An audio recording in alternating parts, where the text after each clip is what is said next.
নমস্কার, আমি শিবা আচার্য। প্রতিবারের মতো আজকেও মাহেশ্বরী প্রোডাকশনসের পক্ষ থেকে সকল শ্রোতা বন্ধুদের জন্য নিয়ে এসেছি ইদানিং কালের সুপরিচিত লেখিকা বৈশালী দাশগুপ্ত নন্দী মহাশয়ের লেখা গল্প অপরাধী পলাতক। এই লেখিকার লেখা অন্য গল্প ইতিপূর্বে আমাদের অফিসিয়াল ইউটিউব চ্যানেলে প্রকাশিত হয়েছে। লেখিকা তাঁর এই গল্পে লেখনীর মাধ্যমে সমগ্র পাঠক সমাজ তথা শ্রোতা বন্ধুদের কাছে অতি সুন্দর এক বার্তা দিয়েছেন যে সমাজের বুকে কোনো ভালো কিংবা মন্দ কাজ করার ক্ষেত্রে বয়স কোনো প্রতিবন্ধকতা সৃষ্টি করতে পারে না। সে কালের নিয়মে এগিয়ে চলা একটি সংখ্যা মাত্র। না, আর হেয়ালি না করে চলুন এবার মূল গল্পে প্রবেশ করা যাক। না, আমি গল্পটা বলবো না, ওটা তো পরিবেশন করবেন মাহেশ্বরী প্রোডাকশনসের সুকণ্ঠের অধিকারী বাচিক শিল্পীরা। চলুন শোনা যাক আজকের গল্প অপরাধী পলাতক।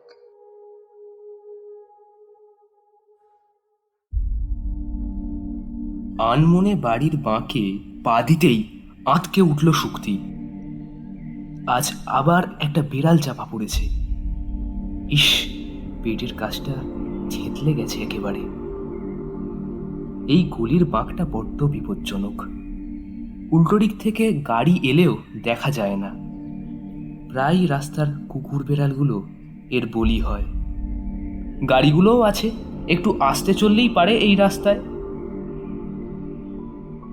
মনে মনে গজগজ করতে করতে বাড়িতে ঢুকলো শুক্তি। যদিও তার মনটা আজকে বেশ ভালো ছিল, কারণ প্রায় 4 বছর ভাড়া বাড়িতে থাকার পর নিজের রোজগারের টাকায় নতুন বাড়ি কিনল শুক্তি। আজই রেজিস্ট্রি হলো তার নামে। ছোটখাটো ছিমছাম 1.5 তলা বাড়ি, সামনে এক চিলতে বাগান। এক দেখায় পছন্দ হয়ে গিয়েছিল তার। একটু মফস্বল এলাকা বটে, কিন্তু তার অফিস খুব দূরে নয়, তাই রোজগার যাতায়াতে সমস্যা হবে না। তবে সেকেন্ড হ্যান্ড বাড়ি, তাই পরিষ্কার পরিচ্ছন্ন করতে সপ্তাহখানেক সময় লাগবে। শুক্তিরও এদিককার পাট তোলার আগে গোছগাছের জন্য সময় চাই।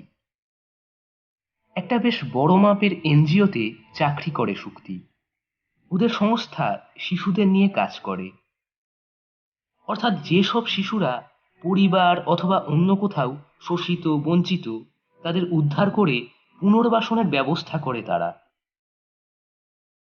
বহু ধনী পরিবার আজকাল এগিয়ে আসছে এ ধরনের শিশুদের সাহায্য করতে। অনেক সময় তারা দত্তক নেয় এদের।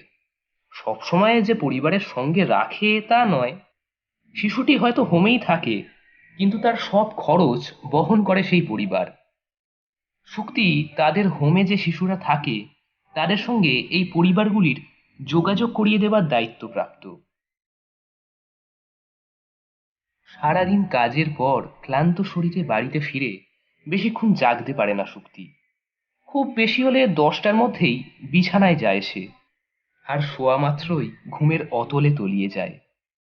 কিন্তু এখন হাতে গোছগাছের সময় খুব কম বলে বাধ্য হয়েই রাত জাগতে হচ্ছে তাকে। গত 2 দিন রাত প্রায় 1:30-2টো পর্যন্ত জেগেছে। তার পরদিন এমন ঘুমিয়ে পড়ল সে যে সকালে যখন ঘুম ভাঙল তখন বেলা প্রায় 9:30। অগত্যা সেদিনের মতো অফিস যাওয়ার সম্ভাবনায় ইতি। আর সেদিনই ঘটল ঘটনাটা। এ বাড়িতে সে ভাড়া আছে গত 1.5 বছর। তার আগে যেখানে থাকতো সেখানে বাড়িওয়ালার সঙ্গে আর বনিবনা হচ্ছিল না, তাই এখানকার পরিবেশ খুব পছন্দের না হলেও সাত তাড়াতাড়ি উঠে এসেছিল এই বাড়িতে। জায়গাটায় একটু নিম্নবিত্ত পরিবারের বাস, উদ্বাস্তু কলোনি ধরনের। বেশিরভাগ মানুষ দিন আনে দিন খায়। শুক্তির তাতে সমস্যা হয়নি, কারণ পেশার খাতিরে সব ধরনের সামাজিক স্তরের মানুষের সঙ্গেই ওঠা বসা করতে হয় তাকে। সে যে বাড়িতে থাকে তার পিছনেই একটা একচালা বাড়ি। গত 1.5 বছরে এই বাড়ির বাসিন্দাদের সঙ্গে খুব একটা ঘনিষ্ঠতা জন্মায়নি শুক্তির। খুব অদ্ভুত একটা পরিবার, বাবা, মা আর একটা ছোট মেয়ে। মেয়েটির বয়স বছর 12। রোগা টিংটিঙে কালোকুলো চেহারা, শরীরে অপুষ্টির লক্ষণ স্পষ্ট, শুকনো মুখে বড় বড় দুটো চোখ। শক্তি একদিন বেশ উৎসাহ নিয়ে কথা বলার চেষ্টা করেছিল মেয়েটির মায়ের সঙ্গে। যদি মেয়েটির পড়াশোনা বা খাওয়া দাওয়ার কোনো দায়িত্ব শক্তি নিতে পারত তাহলে তার ভালো লাগতো। এই ভেবেই একদিন সে নিজে থেকেই গিয়েছিল ওদের বাড়িতে। এর আগে শুধুই বাড়ির জানলা দিয়ে বাচ্চা মেয়েটির বড় বড় নির্বিশেষ চোখে চেয়ে থাকা দেখে ভারী মায়া লাগতো শক্তির। টিনের চালের একতলা বাড়ি, এক চিলতে বারান্দার এক কোণে রান্নার ব্যবস্থা। সেখানে উবু হয়ে বসে কাঠের জালে রান্না করছিল মেয়েটির মা। মেয়ের মতোই রোগাভোগা চেহারা, কণ্ঠার হাড় ঠেলে বেরিয়ে এসেছে, চোখের কোলে পুরু কালি। পরনের জীর্ণ শাড়িটার রং একসময় লাল বা গোলাপি কিছু একটা ছিল, এখন আর বোঝা সম্ভব নয়। ব্লাউজের একটা কাঁধ ঢলে পড়েছে বাহুর উপর। কাজ করতে করতে মাঝে মাঝেই সেটা টেনে তুলছে সে, কিন্তু অবাধ্য ছাত্রের মতো বারবার আগের অবস্থানে ফিরে যাচ্ছে। কাঠের আগুনের ধোঁয়ায় মাঝে মাঝেই মুখে আঁচল চাপা দিয়ে কেশে উঠছে মহিলা। প্রায় চোখের জলে নাকের জলে হয়ে সামান্য রান্নার আয়োজনে ব্যস্ত সে। শক্তিকে দেখে চোখে অবাক দৃষ্টি ফুটে উঠল। উবু হয়ে বসা অবস্থাতেই সামান্য বাঁ দিকে ঘুরে কর্কশ স্বরে প্রশ্ন করল, কাকে চাই? একটু অপ্রস্তুত হলেও নিজেকে সামলে নিল শক্তি। তাদের প্রায়ই এমন আপ্যায়নের মুখোমুখি হতে হয়। নমস্কার, আমার নাম শক্তি সেন। আমি আপনার মেয়ের ব্যাপারে একটু কথা বলতে চাই। এবার উঠে দাঁড়ালো শাড়ি জড়ানো পোড়া কাঠের মতো চেহারাটা। ঢোক গেলার সঙ্গে সঙ্গে গলার কাছটা ওঠানামা করলো দুবার। তারপর হঠাৎ ক্ষিপ্র পদে এগিয়ে ঘরের দরজা দিয়ে মাথাটা ঢুকিয়ে একবার কি যেন দেখে নিল। তারপর দুহাত বাড়িয়ে দরজার পাল্লা দুটো বাইরে থেকে টেনে বন্ধ করে দিল সে। এবার এগিয়ে এলো শক্তির দিকে। ভাঙা গালের উপরে কোটর থেকে জল জল করে উঠল দুটো চোখ। চলে যান এখান থেকে, আমি আপনার সঙ্গে কোনো কথা বলতে চাই না। শক্তি একটু বিরক্ত হলো। এই মহিলা তো কিছু শোনারই প্রয়োজন বোধ করছে না। খানিকটা সন্দিহান হয়ে উঠল সে। বাচ্চা মেয়েটার ওপর কোনো নির্যাতন চলছে না তো? সে আবার বলে উঠল, আপনি ভুল বুঝছেন, আমি আপনাদের সাহায্য করতে চাই। কোনো সাহায্য চাই না, কেউ কোনো সাহায্য করতেও পারবে না আমাদের। এইভাবেই মরণ হবে আমাদের। একটু যেন ম্রিয়মাণ লাগলো মহিলাকে। মানে কি সমস্যা আপনার? আমাকে বলতে পারেন, আমি আপনাকে সাহায্য করতে পারি। দুমদাম পা ফেলে সে ফিরে গেল আবার উনুনের পাশে। 2 মিনিট সেখানে দাঁড়িয়ে সেখান থেকে চলে এসেছিল শক্তি, মনে অনেক প্রশ্ন নিয়ে। তাহলে কি বাচ্চা মেয়েটার বাবা ওদের ওপর কোনোভাবে অত্যাচার চালায়? মা মেয়ে ভাগ্যের উপর দোষ দিয়ে হয়তো সেসব মেনে নিচ্ছে। মেয়েটিকে কখনো বাড়ি থেকে বেরোতে দেখেনি শক্তি। তাহলে কি স্কুলে যাওয়া বা সাধারণ শিশুসুলভ জীবনযাপন থেকে বঞ্চিত সে? যদিও সপ্তাহের কাজের দিনগুলোতে বাড়িতে থাকা হয় না শক্তির, তাই ও স্কুলে যায় কিনা তা দেখতে পায়নি সে। তবু খটকা যায়নি মন থেকে। আশেপাশের বাড়ির কারোর সাথেই ওদের মিশতে দেখা যায় না। শক্তির বাড়িতে প্রতিদিনের কাজ করতে আসে যে মহিলা, সেও এই এলাকারই বাসিন্দা। তার কাছ থেকে তথ্য সংগ্রহ করার চেষ্টা করেও ব্যর্থ হয়েছে শক্তি। কেউই কিছু বলতে পারেনি এই পরিবার সম্পর্কে। শুধু জানা গেল বাচ্চা মেয়েটার বাবা ভ্যান চালায়, খুব দারিদ্র্যের সংসার। সেটা ওদের ঘরবাড়ি দেখেই বুঝেছে শক্তি। মোটের ওপর এদের ব্যাপারে আগ্রহ দেখানো বন্ধ করতে হলো তাকে। বাবা মায়ের বিরুদ্ধে কোনো অভিযোগ না থাকলে আগ বাড়িয়ে কিছু করা সম্ভব নয়। এর মধ্যে মাঝে মাঝে জানলায় মেয়েটিকে দেখতে পাওয়া ছাড়া শুক্তি ওদের ব্যাপারে কোনো খোঁজ খবর করেনি। তার সঙ্গে চোখাচোখি হলে একটা ম্লান হাসি খেলে যায় মেয়েটির মুখে। শুক্তির মনটা মায়ায় ভরে যায়। একবার, মাত্র একবার যদি কথা বলা যেত ওর সঙ্গে।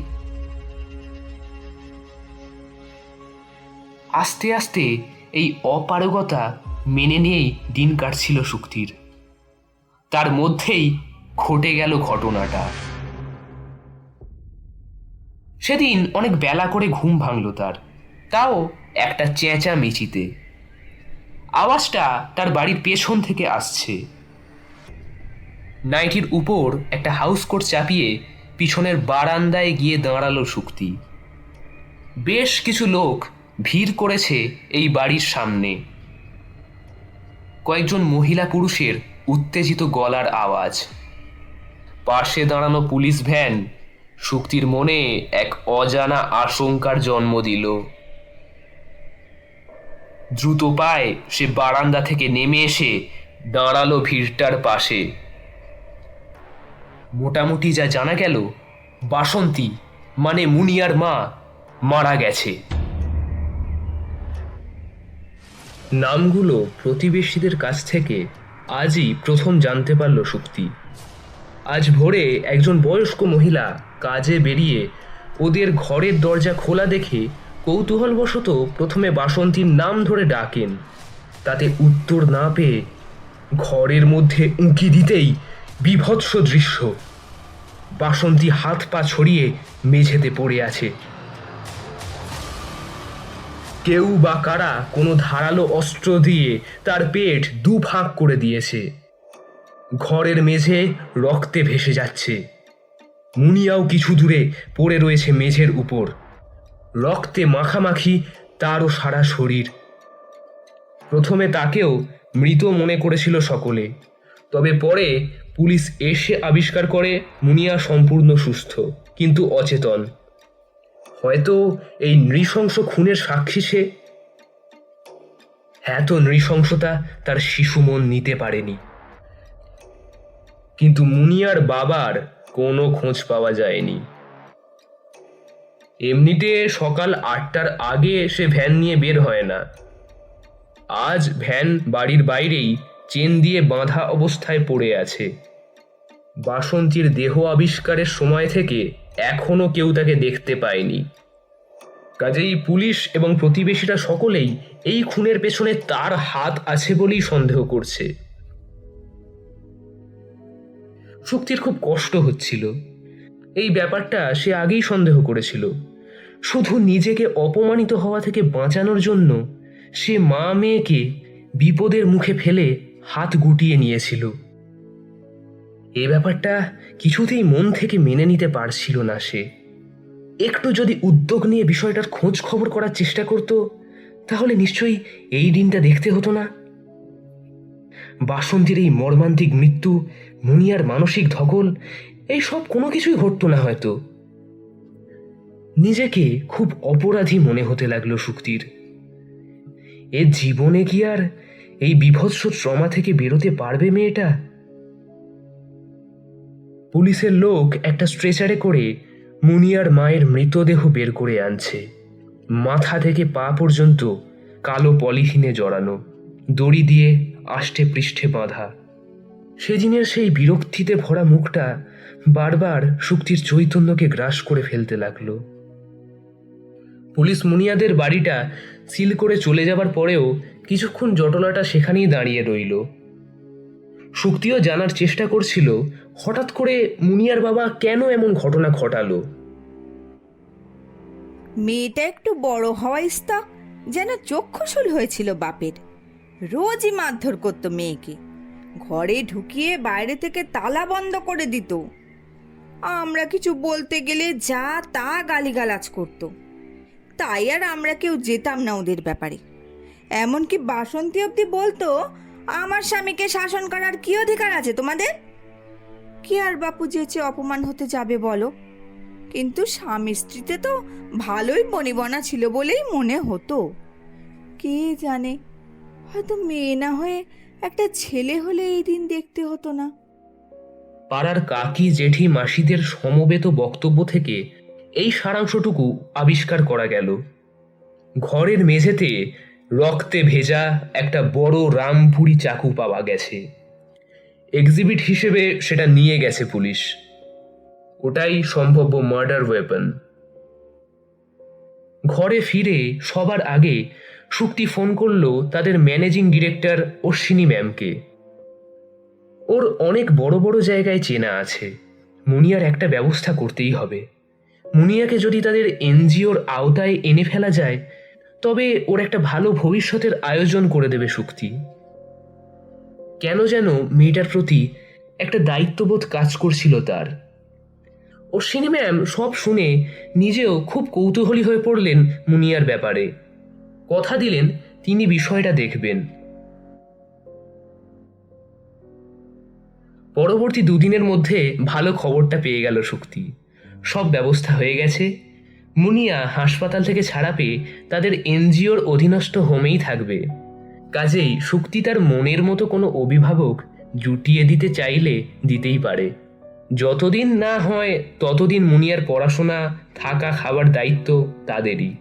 শুক্তির মন থেকে একটা অপরাধ বোধের ভার যেন সম্পূর্ণ না হলেও বেশ কিছুটা হালকা হয়ে গেল। এদিকে তার বাড়ি পাল্টানোর দিনও এসে পড়ল প্রায়। শুক্তি ঠিক করলো সে যাবে হাসপাতালে মুনিয়াকে নিয়ে আসতে।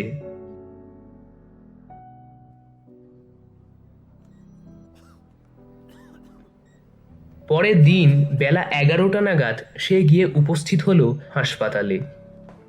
আগে থেকে সব জানানোই ছিল সেখানে, কাজেই বিশেষ কোনো সমস্যা হলো না। সব কাগজপত্রের কাজ শেষ করে শুক্তি গেল মুনিয়ার কাছে। বাচ্চা মেয়েটা তখন বেডের ওপর পা গুটিয়ে বসে এক মনে কি যেন ভেবে চলেছে। উমড়ো ঝুমড়ো চুলগুলো বোধ হয় কোনো সিস্টার দিদি দুদিকে বিনুনি করে শক্ত করে বেঁধে দিয়েছে। তাতে ছোট্ট মুখটা আরো ছোট লাগছে। শুক্তি তার সামনে গিয়ে দাঁড়াতেই বড় বড় চোখ দুটো তুলে তাকালো তার দিকে। শুক্তি হাসার চেষ্টা করলো। যার বাবা তার চোখের সামনে তার মাকে খুন করে ফেরার, সেই 12 বছরের চোখ দুটো প্রয়োজনের চেয়ে অনেক বেশি কিছু দেখে ফেলেছে। শরীরের তুলনায় তার মনের বয়স অনেক বেড়ে গেছে নিশ্চয়ই। তার সঙ্গে শিশুদের মতো ব্যবহার করলে চলবে কিনা সে বিষয়ে সংশয় ভুগছিল শুক্তি। তবু ইতস্তত করে মুখ খুলল সে। কেমন আছো মুনিয়া? এখন শরীর ভালো তো? নির্লিপ্ত মুখটা তুলে শুক্তির দিকে তাকালো মুনিয়া। কয়েক সেকেন্ডের মধ্যে বড় বড় চোখ দুটো জলে ভরে এলো। পাতলা ঠোঁট দুটো কাঁপতে লাগলো থরথর করে। উপচে পড়া অশ্রু গড়িয়ে এলো গাল বেয়ে। শুক্তির ভেতরটা কেমন হু হু করে উঠল। সে গিয়ে জড়িয়ে ধরল মুনিয়াকে। মুনিয়াও সরু সরু হাত দুটো দিয়ে যতটা সম্ভব আঁকড়ে ধরল তাকে। মাতৃত্ব নিয়ে তেমন কোনো ট্যাবু নেই শুক্তির মধ্যে। সে মনে করে মাতৃত্ব একটা সাধারণ শারীরবৃত্তীয় ক্রিয়া। আবেগ বা স্নেহ এসব সবার মধ্যেই আছে। তার সঙ্গে বায়োলজিক্যাল মাদার হওয়া বা না হওয়ার কোনো যোগ নেই। এই ধারণাটা তার মধ্যে আরো বেশি করে বদ্ধমূল হয়ে উঠতে শুরু করলো এরপর থেকে। মুনিয়া তাদের হোমে বাস করতে শুরু করার 2-4 দিনের মধ্যেই শুক্তিকে 2 দিন ছুটি নিতে হলো বাড়ি পাল্টানোর জন্য। এই 2 দিন তার মুখ তোলার সময় ছিল না। একা একা সমস্ত কিছু করা, এমনকি গৃহপ্রবেশের পুজোর আয়োজন পর্যন্ত। আজন্ম দেখে আসা মায়ের কুসংস্কার কিছুতেই ঝেড়ে ফেলা যায় না। নিজে পুজো আর্চা তেমন না করলেও নিজের প্রথম বাড়িতে পুজো না করে ঢুকতে পারল না শুক্তি। নিজেদের অগোচরেই কত কিছু যে লালন করে বেড়ায় মানুষ। পুজোর দিন অফিসের জনাপাচেক বন্ধুকে ডেকেছিল সে। তাদের মধ্যেই একজন নীরা। নীরা হোমের দায়িত্বে আছে। ও রেসিডেন্সিয়াল স্টাফ। হোমেরই একটা ঘরে থাকে। নীরাকে দেখে মুনিয়ার কথা জানতে ইচ্ছে করলো শুক্তির। শরীর তো ঠিকই আছে, তবে বড্ড বেয়ারা মেয়েটা। এক কথা ঘ্যান ঘ্যান করতে থাকে, আবার কোনো কাজ একবার বললে করবে না। নীরার মুখে স্পষ্ট বিরক্তি লক্ষ্য করলো শুক্তি। তার একটু খারাপই লাগলো। ওভাবে বলো না নীরা, ওইটুকু মেয়ের উপর কি ঝড় গেছে তা তো তুমি জানো। ওর মানসিক পরিস্থিতি ঠিক হতে সময় লাগবে। নীরা একটু অপ্রস্তুত হয়ে পড়ল, তারপর বলল, হ্যাঁ সেটা ঠিকই, কিন্তু ওর মধ্যে কিছু একটা অসামঞ্জস্য রয়েছে। মেয়েটার উপস্থিতিটা ভালো লাগে না, অস্বস্তিকর, খুব অস্বস্তিকর। এবার একটু রাগ হতে শুরু করলো শুক্তির। নীরা তাদের এনজিওর পুরনো স্টাফ, অন্তত বছর 10 কাজ করছে এই ধরনের শিশুদের নিয়ে। ওর মুখে এসব কথা একেবারেই বেমানান, সেটা ওর বোঝা উচিত। তবে নিজের বাড়িতে অতিথি হয়ে এসেছে বলে আর কিছু বলল না সে। আরো একদিন পর অফিসে জয়েন করলো শুক্তি। 2-3 দিন অফিসে না আসায় বেশ কিছু কাজ জমেছিল। সেগুলো মিটিয়ে লাঞ্চের পর একবার হোমে গেল শুক্তি। হোমের সামনে পুলিশের গাড়ি দাঁড়িয়ে থাকতে দেখেই সে পা চালিয়ে ভেতরে গেল। অফিস রুমে 2জন অফিসার চেয়ারে বসে, সামনে একটা ছোট টুলে জড়সড় হয়ে বসে আছে মুনিয়া। পিছনে দরজার কাছে দাঁড়িয়ে নীরা আর আরো কয়েকজন। 2-1টি বাচ্চা মাঝে মাঝে উঁকি ঝুঁকি দিতে এসে বকা খেয়ে সরে গেছে, কিন্তু খুব বেশি দূর যাচ্ছে না। সুযোগ পেলেই আবার এগিয়ে আসছে কৌতূহল বশত। একজন অফিসার একটু ঝুঁকে পড়ে কিছু জিজ্ঞাসাবাদ করছেন মুনিয়াকে। শুক্তির মনে হলো এই সময় এই জিজ্ঞাসাবাদ বাচ্চাটির মানসিক স্থিতির পক্ষে ক্ষতিকর হতে পারে, কিন্তু যেহেতু সে মনোচিকিৎসক নয় আর বিষয়টাও খুনের তদন্তের সঙ্গে জড়িত, তাই সে চুপ করে থাকলো। শুক্তি সেখানে গিয়ে দাঁড়াতেই নীরা ওর হাত ধরে টেনে বাইরে নিয়ে এলো। তারপর ফিস ফিস করে বলে উঠল, আমি বলেছিলাম না মেয়েটা যেন কেমন। ওর মায়ের মার্ডার ওয়েপনে ওর আঙুলের ছাপ পাওয়া গেছে। কি? প্রায় চিৎকার করে উঠল শুক্তি। পুলিশ কি ওকে অ্যারেস্ট করতে এসেছে? মানে ওকে নিয়ে এখন টানাটানি হবে? আর দে ম্যাট, আঙুলের ছাপ থাকা মানে ও খুন করেছে? সেটা তো নাও হতে পারে। কাম ডাউন ম্যাম। পিছনে এসে দাঁড়িয়েছেন একজন পুলিশ অফিসার। এইটুকু শিশুকে শুধুমাত্র আঙুলের ছাপের ভিত্তিতে যে আমরা অ্যারেস্ট করতে পারি না, সেইটুকু আইনি জ্ঞান আমাদেরও আছে। আর যেখানে শুধু ওর নয়, ছুরিতে ওর বাবার আঙুলের ছাপও আছে।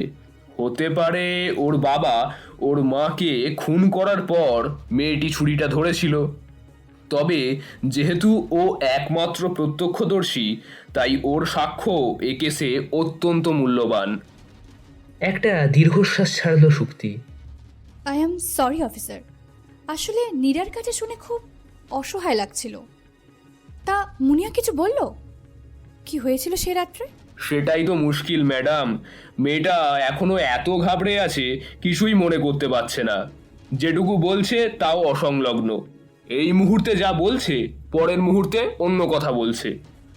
দেখি একজন মনস্তত্ত্ববিদের সাহায্য নেওয়া যায় কিনা। আপনি এক কাজ করুন তো, আমার মোবাইল নাম্বারটা নোট করুন। যদি ও নিজে থেকে আপনাদের কিছু বলে, তাহলে প্লিজ একবার কল করবেন। পুলিশ অফিসাররা বিদায় নিলে মুনিয়ার সঙ্গে দেখা করতে গেল শুক্তি। মুনিয়া ওর ছোট্ট ঘরে লিজির সঙ্গে বসেছিল। লিজি একটা নেড়ি কুকুরের বাচ্চা। ওর মা হোমের সামনের রাস্তায় অ্যাক্সিডেন্টে মারা গিয়েছিল। লিজি আর ওর 2টো ভাই তখন একদম গুঁড়ি গুঁড়ি। হোমের বাচ্চারাই ওদের খাওয়াতো, কিন্তু লিজি ছাড়া বাকি 2টো বাচ্চা বাঁচেনি। আর সেই থেকে লিজি থেকে গেছে এখানেই, একদমই বাইরে যায় না কুকুরটা। হোমের বাচ্চাদের জ্যান্ত খেলনা ও। মুনিয়ার কোলে শুয়ে পরম আরামে আদর খাচ্ছিল। শুক্তিকে দেখেই লিজিকে কোল থেকে নামিয়ে ছুটে এলো মুনিয়া। কেন জানি না মেয়েটা তার মধ্যে আশ্রয়ের খোঁজ পেয়েছে।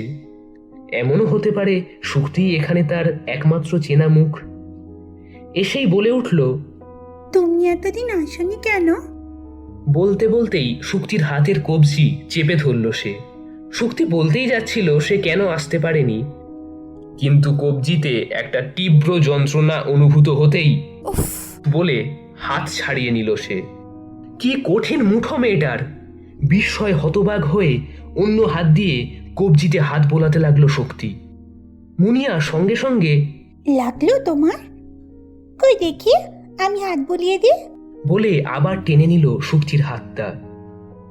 শক্ত শক্ত হাড় সর্বস্ব হাত দিয়ে চেপে ধরাতেই বেকায়দায় জোরে লেগে গেছে হয়তো। অনেকক্ষণ পাশাপাশি বসে গল্প করলো দুজনে। তারপর যখন চলে আসার জন্য উঠে দাঁড়ালো শক্তি, আচমকাই তাকে জড়িয়ে ধরল মুনিয়া। আমাকে তোমার সঙ্গে নিয়ে যাবে গো? আমার এখানে ভালো লাগে না, বিশ্বাস করো। তুমি যা বলবে আমি তাই করব। পড়াশোনা করব, স্কুলে যাব, শুধু তোমার সঙ্গে থাকব। নিয়ে যাবে? মুহূর্তের জন্য একটু আবেগে ভেসে গিয়েছিল শক্তি। তারপর বাস্তবটা চিন্তা করল সে। সে একা সারাদিন অফিসে ব্যস্ত থাকে, আর একজনের দায়িত্ব নেবার মতো পরিস্থিতি তার নয়। কাজেই বাধ্য হয়ে মন ভাঙতে হলো মুনিয়ার। না মুনিয়া, তা সম্ভব নয়। কেন সম্ভব নয়? বলো না, কেন সম্ভব নয়? আমি তো বলছি আমি তোমার সব কথা শুনবো। তাহলে কেন সম্ভব নয়? আমি বলেছি তো সম্ভব নয়। তবে হ্যাঁ, আমি তোমাকে কথা দিচ্ছি, তোমার একটা সুন্দর ভবিষ্যতের ব্যবস্থা আমি করে দেব। আরো কয়েকবার একই কথা বলে ঘ্যান ঘ্যান করতে লাগলো মুনিয়া। শক্তি খুব বেশি পাত্তা না দিয়ে ব্যাগ থেকে ওর জন্য আনা চকলেটের বারটা বের করে ওর হাতে দিল। চোখ চকচক করে উঠল মুনিয়ার। ঘর থেকে বেরিয়ে যেতে যেতেও থমকে দাঁড়িয়ে ঘুরে তাকালো শক্তি। পিছনে মুনিয়া দৃঢ় অথচ চাপা গলায় বলে চলেছে, আমি তোমার সঙ্গে থাকবো, তোমার সঙ্গে, তোমার সঙ্গে। কয়েকদিন পরের কথা। একদিন রোজই মুনিয়া একই কথা বলেছে শক্তিকে। শক্তির মনটা গলে গেলেও বাস্তব পরিস্থিতি চিন্তা করে সে কোনোভাবেই রাজি হয়নি মুনিয়ার প্রস্তাবে। নীরাকে একথা বলতে বেশ রেগে গেল সে। বলল, দেখলে তো, তোমায় বলেছিলাম না, মেয়েটা ভীষণ ঘ্যান ঘ্যানে আর অস্বস্তিকর। যত তাড়াতাড়ি পারো ওর একটা হিল্লে করো দেখি। শক্তি বুঝিয়েছিল নীরাকে, দেখো, ওর মায়ের কেসটা সলভ না হওয়া পর্যন্ত পুলিশ মনে হয় না ওকে এখান থেকে কোথাও যাওয়ার পারমিশন দেবে। তাছাড়া মেয়েটা ততটাও খারাপ নয় যতটা তুমি মনে করছো। শক্তির কথায় নীরার ধারণা এতটুকুও পাল্টেছে বলে মনে হয়নি শক্তির। তবে মুনিয়ার উপর স্নেহটা যে তার দিন দিন বেড়ে যাচ্ছে তা সে বেশ বুঝতে পারছে।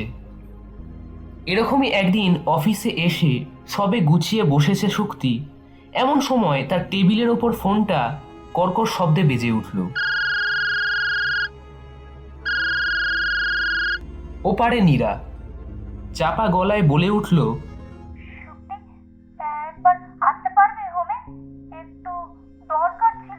নীরার গলায় কিছু একটা ছিল। শক্তি ফোনটা রেখেই দৌড়লো। হোমে ঢোকার আগেই বাচ্চাদের সমস্বরে একটা কান্নাকাটির শব্দ কানে এলো। উদ্বেগটা বেড়ে গেল। নীরা শক্তিকে দেখতে পেয়ে এগিয়ে এলো। কি হয়েছে? বাচ্চারা কাঁদছে কেন? শক্তির প্রশ্নের উত্তরে নীরা বলল, আজ সকালে লিজিকে মৃত অবস্থায় পাওয়া গেছে। কি মানে, কিভাবে? শক্তির কথার উত্তর না দিয়ে নীরা তার হাত ধরে টানতে টানতে নিয়ে চলল হোমের ভেতরে। উপরে যাওয়ার সিঁড়ির ল্যান্ডিংয়ে ছড়িয়ে আছে রক্ত। দেখেই গা শিরশির করে উঠল শক্তির। এসব কি? লিজি? লিজি, হ্যাঁ লিজি। বিভৎস মৃত্যু শক্তি, চোখে দেখা যায় না, অবলা প্রাণীটার গলার নলি কেটে। কি বলছো নীরা? কে করতে পারে এসব? তাহলে কি বাইরে থেকে কোনো চোর ছাইচোর ঢুকেছিল নাকি?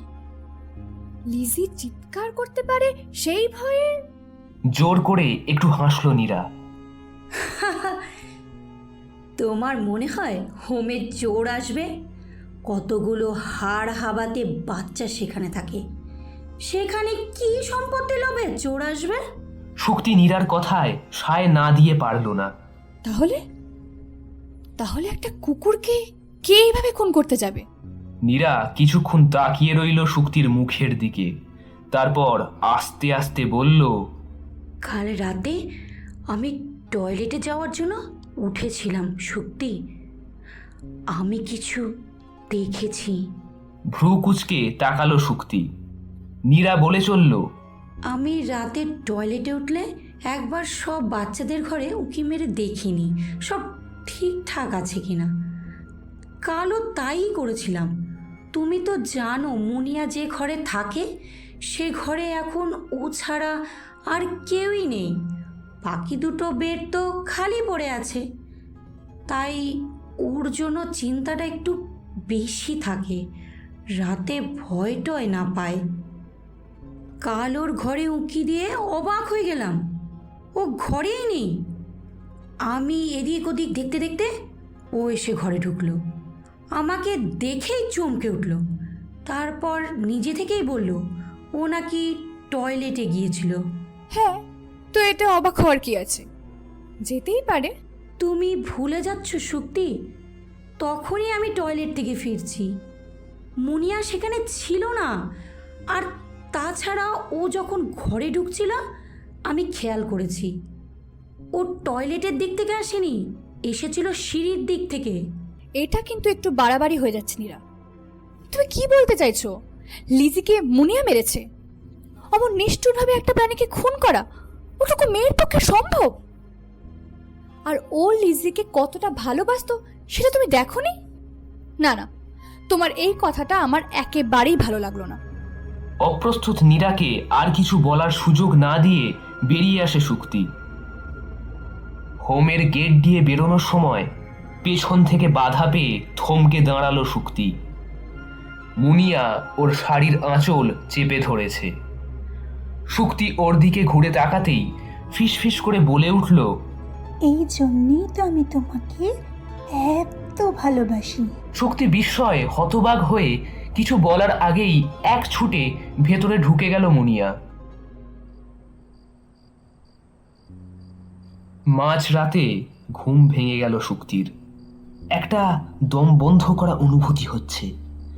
এমনিতেও বেশ গরম পড়েছে কয়েকদিন ধরে, তার উপর ঘোর শীতেও জানলা না খুলে শুতে পারে না শুক্তি। তাই ঘুম ভাঙতেই প্রথমেই জানলার দিকে চোখ গেল তার। আরে, বন্ধ হলো কি করে জানলাটা? নিশ্চয়ই পাল্লাগুলো হাতলের হুকে আটকে দিতে ভুলে গিয়েছিল শোবার আগে, হাওয়ায় বন্ধ হয়ে গেছে, আর তাই এমন দম বন্ধ লাগছে ঘরের ভেতরটা। বিছানা ছেড়ে উঠে জানলার পাল্লাগুলো টান টান করে খুলে দিল সে। বাইরে তাজা হাওয়া প্রাণ ভরে সারা শরীরে মেখে নিতে নিতে বিছানায় উঠতে যাবে, এমন সময় ক্যাচ করে একটা শব্দ কানে এলো তার।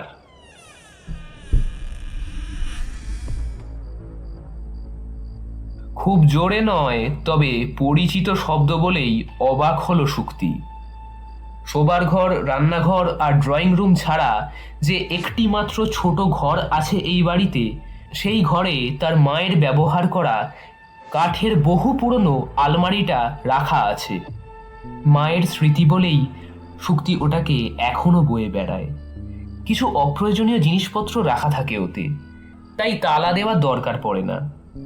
অনেক পুরনো কবজাগুলো আস্তে আস্তে জবাব দিতে শুরু করেছে। পাল্লা খুলতে গেলেই একটা ক্যাচ করে শব্দ হয়। এত রাতে একা বাড়িতে পাশের ঘর থেকে এই চিরপরিচিত শব্দটা বুক কাঁপিয়ে দিল শুক্তির।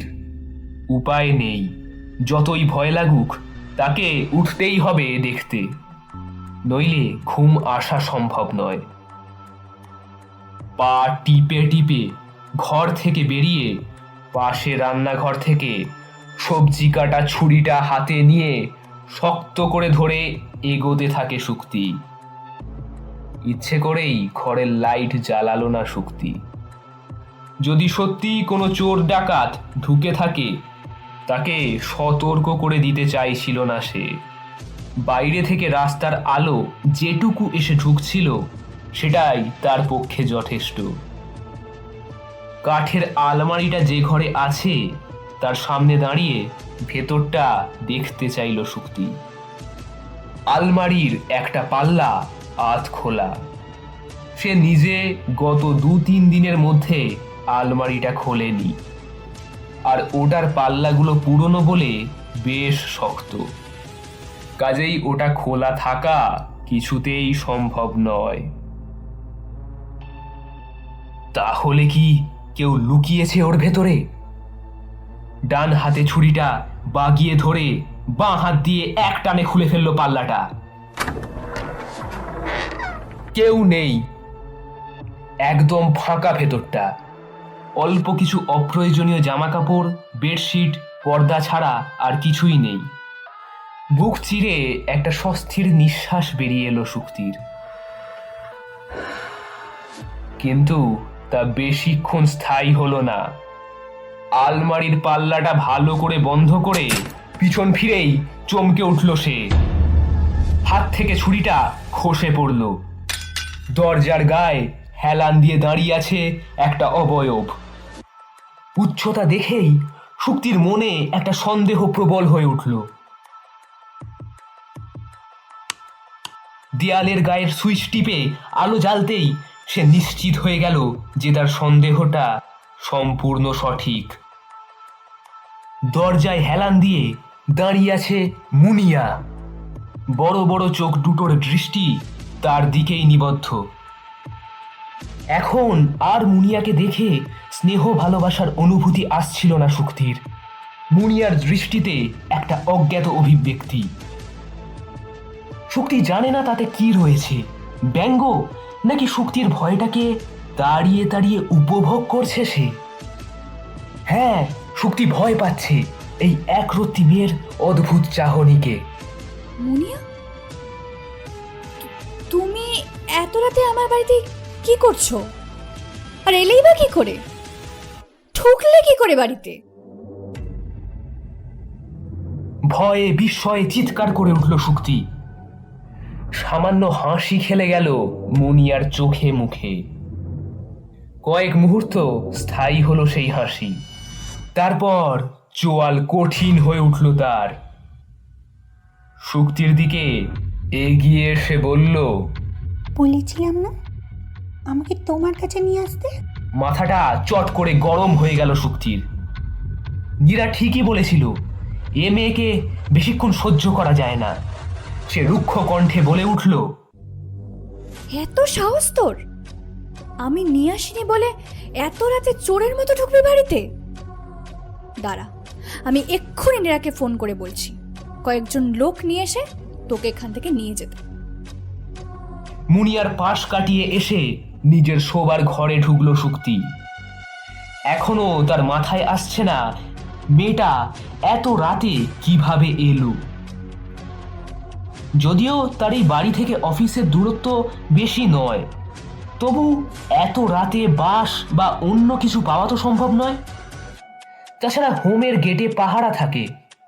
সবটাই কেমন ধোঁয়াশা লাগছে শুক্তির কাছে। মনে মনে সব চিন্তা করতে করতেই সে ফোন করলো নীরার নম্বরে। আচমকা হাতের উপর এসে পড়া একটা সপাট থাপ্পড়ে হাত থেকে ছিটকে পড়ল ফোন। টাল সামলাতে না পেরে শুক্তি এসে পড়ল মেঝেতে। তার হাত থেকে পড়ে যাওয়া ছুরিটা কখন যেন উঠে এসেছে মুনিয়ার হাতে। দু হাতে ভর করে একটু একটু করে পিছোতে শুরু করলো শুক্তি।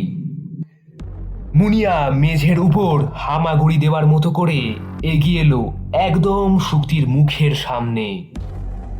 আমি তো হেঁটে হেঁটেই চলে এসেছি এখানে।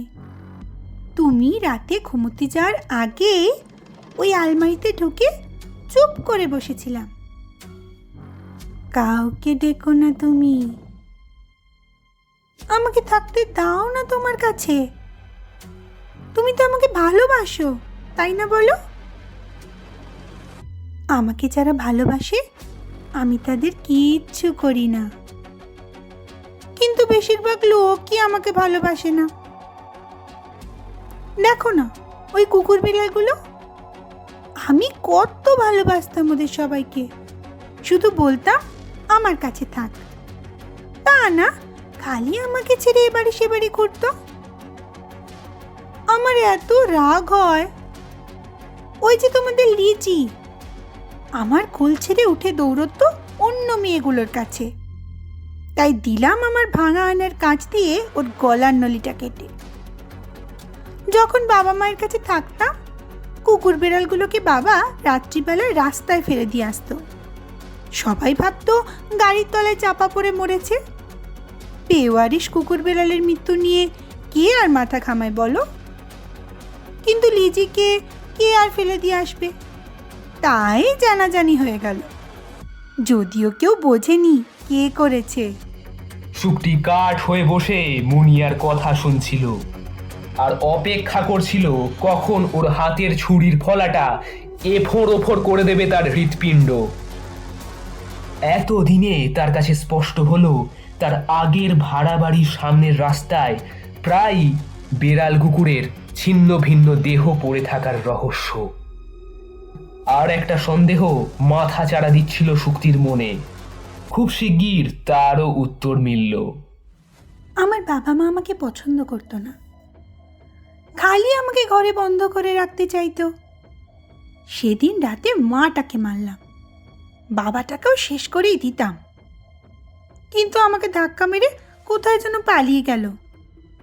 আমি মাথায় লেগে অজ্ঞান হয়ে গেছিলাম, না হলে। শুক্তি বুঝতে পারছিল সে অনেক বড় ভুল করে ফেলেছে মুনিয়াকে চিনতে। খুব সাধারণ দেখতে স্নেহকারা শিশু সুলভ চেহারার পিছনে যে লুকিয়ে রয়েছে এক নৃশংস সোশিওপ্যাথ, তা ঘুণাক করেও টের পায়নি সে। আজ তার কাছে মুনিয়ার মায়ের কথাগুলোর পিছনে লুকোনো যন্ত্রণা ধরা দিচ্ছিল। কিন্তু সে কি আর সুযোগ পাবে ভুল শুধরে নেবার? শেষবারের জন্য একটা চেষ্টা করলো শুক্তি। দেখ মুনিয়া, আমার কোনো ক্ষতি হলে নীরা, অশ্বিনী ম্যাম ওরা কিন্তু তোকে ছেড়ে দেবে না। বরং তুই আমার কথা শোন, তোর চিকিৎসা দরকার, তুই ছোট, তোর কোনো শাস্তি হবে না। দেখিস তুই একদম ভালো হয়ে যাবি, তারপর তোকে আমি আমার কাছে এনে রাখবো, কথা দিচ্ছি। আমাকে একটা ফোন করতে দে প্লিজ। কথা বলতে বলতেই মাটিতে ছিটকে পড়া ফোনের দিকে হাত বাড়ালো শুক্তি। মেঝেতে চুপ করে ঠেপড়ে বসেছিল মুনিয়া। শুক্তি ফোনটা হাতে তুলে নিয়ে নম্বর ডায়াল করছে দেখেও কিছু বলল না। শুক্তির মনে হলো হয়তো তার প্রস্তাব মনে ধরেছে মুনিয়ার। সে ফোনটা কানে ধরলো, ওপাশে রিং হচ্ছে। কয়েক সেকেন্ড পর আবার মুখ খুলল মুনিয়া। নিরামাসি ফোন ধরছে না, না? যাক, তাহলে শান্তিতেই যেতে পেরেছে। কি কি কি বলছিস তুই? হ্যাঁ গো, যাই বলো বাপু, ওই মহিলা কিন্তু তোমার মতো আমায় ভালোবাসতো না, খালি আমার দিকে সন্দেহের চোখে চাইতো। আজকে যখন চুপি চুপি হোমের পিছনের পাঁচিল টপকে বেরোচ্ছি, আমার জামা টেনে নামিয়ে আনলো, বলে কিনা আমাকে সরকারি হোমে পাঠিয়ে দেবে। যতই বলি আমি তোমার কাছে যাব, ততই শেষ অবধি আমাকে নিজের ঘরে বসিয়ে কাকে যেন ফোন করছিল। পিতলের ফুলদানিটা দিলাম কয়েকবার মাথার পেছনে বসিয়ে, খুব ছটফট করছিল, তাই বললাম এতক্ষণে শান্তি পেয়েছে। কই, এখনো ফোনটা কানে নিয়ে আছো কেন? এবার কাটো ফোনটা, আমাকে কিছু খেতে দাও দেখি, খুব খিদে পেয়েছে। আর একটা জামা দিতে পারো? এই ফ্রকটাতে মাসির রক্ত ছিটকে লেগেছে। কই চলো। যন্ত্রচালিত পুতুলের মতো উঠে দাঁড়ালো শুক্তি। মুনিয়া এসে তার হাত ধরল। ওই ছোট ঘরটাতে আমার থাকার জায়গা করে দিও, আর এই ছুরিটা আমি রাখছি। না না, তোমার কোনো ভয় নেই, তুমি তো আমায় ভালোবাসো, তাই না মাসি? উপরে নিচে মাথা নাড়ল শুক্তি। তারপর নিজের একটা পুরনো কামিজ বের করে মুনিয়ার হাতে দিল। এটা পর। আরে বাবা, তোমার বাথরুমটা কোন দিকে সেটা বলবে তো? নিঃশব্দে হাত দিয়ে বাথরুমের দিকে ইশারা করে দেখিয়ে দিল শুক্তি। মুনিয়া এগিয়ে যেতে যেতে বলল, আমার এই ফ্রকটা কেচে দিও তো মাসি, না হলে কাল আবার চান করে পরবো কি? মুনিয়ার এক হাতে এখনো ছুরিটা ধরা, অন্য হাতে জামা আর শুক্তির ফোন। থমকে দাঁড়িয়ে ঘাড় ঘুরিয়ে আবার বলল, আমার সঙ্গে চালাকি করো না কিন্তু মাসি, তুমি তো জানোই আমার শাস্তি হবে না। আমি আবার ফিরে আসবো তোমার কাছে, আর সেদিন বাথরুমের দরজা বন্ধ হবার শব্দ হতেই পায়ে পায়ে শুক্তি এগুলো সদর দরজার দিকে। নিঃশব্দে ভেতর থেকে খুলে রাখলো ছিটকিনি। সেদিন পুলিশ অফিসার নির্মল ঘোষালের ফোন নাম্বারটা ভাগ্যিস সেভ করা ছিল ফোনে, তাই নীরাকে ফোন করার অছিলায় তার নম্বরে ফোন করার কথা মাথায় এসে গিয়েছিল তক্ষুনি।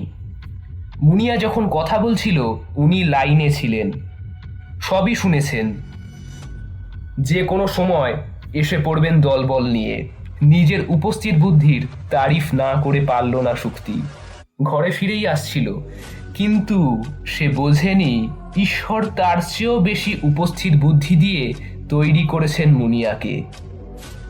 শুক্তির ডায়ালড নম্বরের লিস্টে নির্মল ঘোষাল যাদবপুর পুলিশ স্টেশন নামটা সবার উপরে দেখেই সে যা বোঝার বুঝে গিয়েছিল।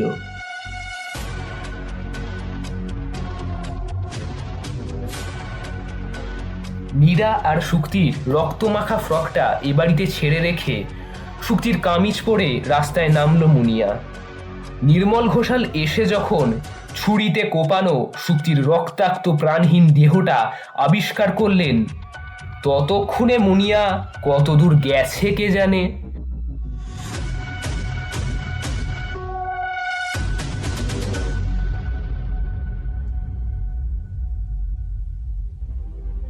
পরিবেশিত হলো আজকের গল্প অপরাধী পলাতক। যে সকল বাচিক শিল্পীরা নিজ নিজ সুকণ্ঠ দ্বারা গল্পের চরিত্রগুলোকে বাস্তবায়িত করেছেন তারা হলেন শ্রীরূপ, স্নেহা, সংহিতা, কমলিকা, অদিতি এবং মৌমিতা। পরিচালনায় Anirban, poster design Tanmoy, music Rakib. আগামী শনিবার ঠিক এই সময় আরও একটি রোমাঞ্চকর গল্প নিয়ে হাজির হবে মাহেশ্বরী প্রোডাকশনস। ততক্ষণ সবাই সাবধানে থাকুন, সুস্থ থাকুন আর অবশ্যই শুনতে থাকুন মাহেশ্বরী